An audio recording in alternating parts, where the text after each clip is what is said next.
প্রতিটি কলির জীবকে ধরে ধরে উদ্ধারে লাগি উদ্ধারে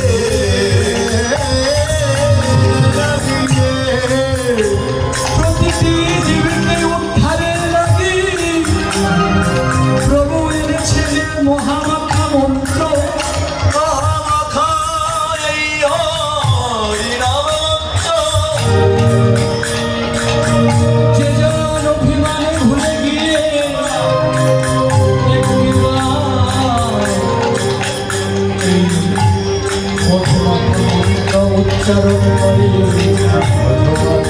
উচ্চারণ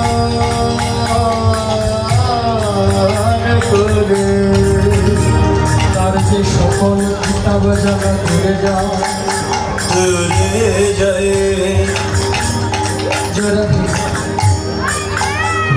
সুরধ্বনির তীরে আজ গৌর কিশোর সহচর বনমিলি আনন্দ হল সুরধ্বনির তীরে প্রভু আমার এসেছে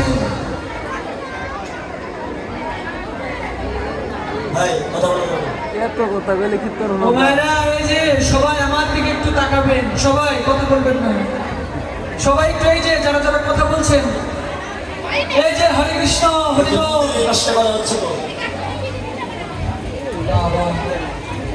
হরিবাসরে এসে কথা বললে পরের জন্মে কি হতে হয় জানো না বলবো না গুরুদেবের কাছে জেনে নেবেন যারা যারা কথা বলছেন প্রত্যেকেই পরের জন্মে জন্ম নেবেন ওটা কেউ কথা বলবেন না যে কথা বলবেন না সে মনুষ্য কুলে জন্ম নেবেন যদি এই যে ধরিটা নিয়ে যেতে পারে আর কথা বললে বোনাস পাবে তাই কেউ কথা বলবে না জয় রাধে সুরধুনি গঙ্গার কুলে গৌর হরি আমার এসেছে রাজীব এসে দাঁড়িয়ে গো মা এসেছেন আজ কাঁদা এসে বাবা কেন জানো কাঁদানো না হলে দুঃখ কষ্ট যন্ত্রণা বলতে যায় না তাই প্রভু নিজে আচুরি ধর্ম জীবকে শিখায় নিজে কাঙাল হয়েছে আর সকলকে ডেকে বলছে ভক্তরে তোর একটি আমার মতো কাঙাল হয়ে দে কোন কাঙাল হবে জানিস ওই ধর্ম সন্ধ্যের কাঙাল বলি রে তোরা সকলে আমার মতো একটি নামের কাঙাল হয়ে দে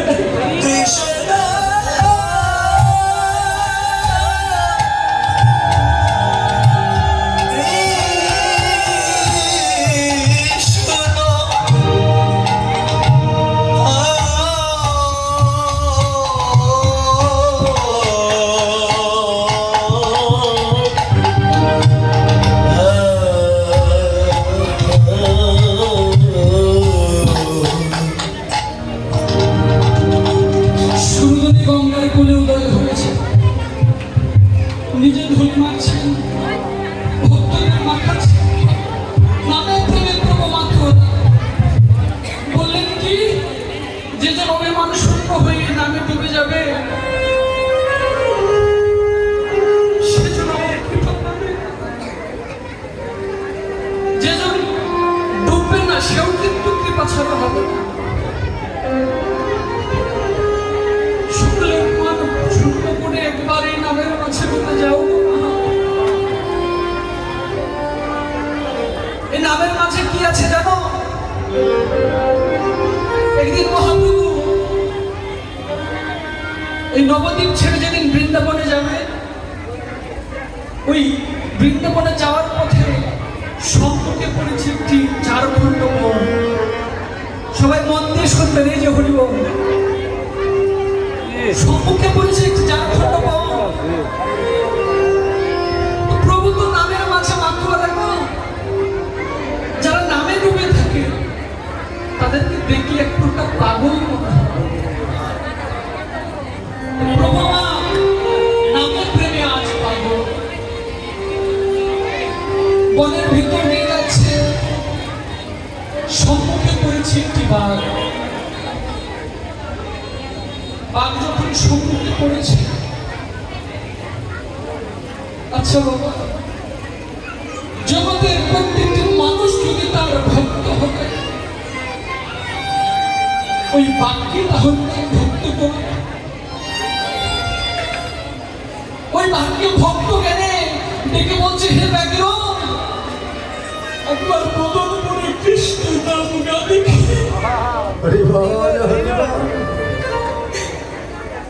ওরে ব্যাঘ্র, একটিবার বদন করে ওই সুদমাকে কৃষ্ণ নাম বল। যখনই প্রভু বাঘকে বলেছে কৃষ্ণ নাম বলার কথা, বাঘের তো দেখবেন না হাত নাই,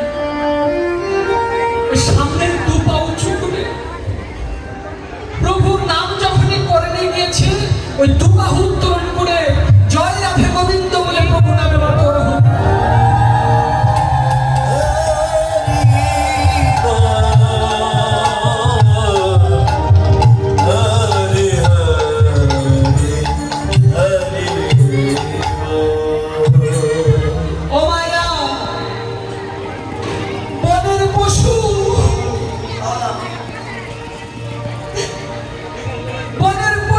কৃষ্ণ নামে মাতর হয়ে গেল,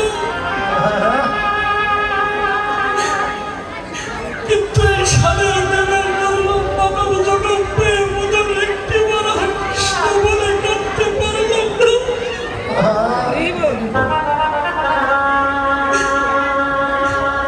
বনের পশু প্রেম পেল,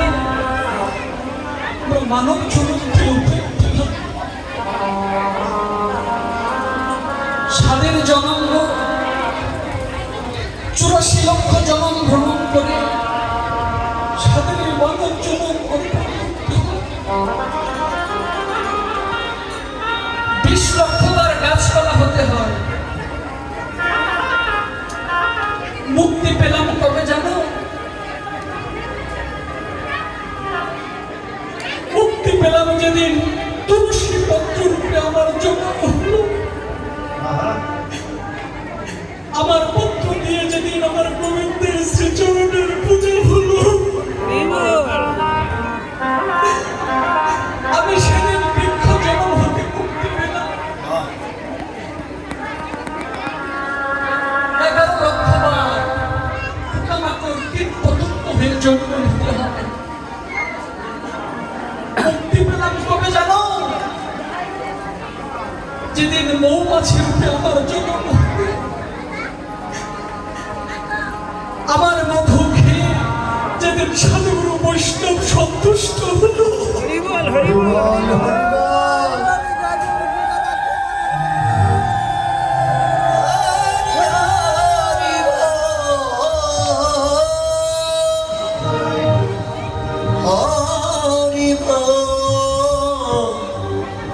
হরিবল